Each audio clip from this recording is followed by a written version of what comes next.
It is build it and they will come. A total lie.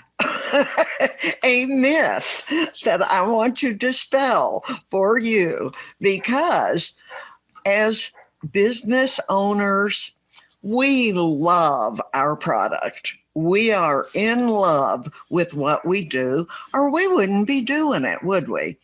We'd be doing something else. We'd be working at McDonald's or a Walmart greeter or whatever else. No, we have a dream and we want to make this dream a reality. And we think everybody else has to feel the same way that we do. So we think, build it and they will just come pouring in the door. Well, my friends, this is not a movie.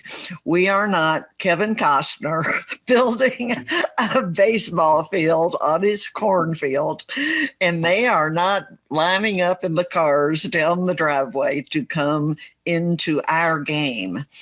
Our game, we have to go out and find the people that are going to come.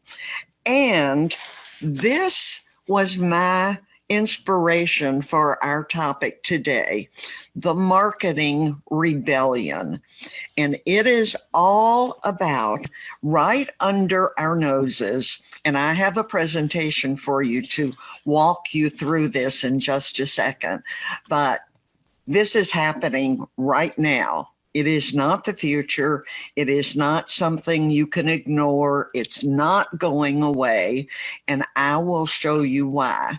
So if you think build it and they will come is your marketing strategy, you, my friend, are going to be out of business.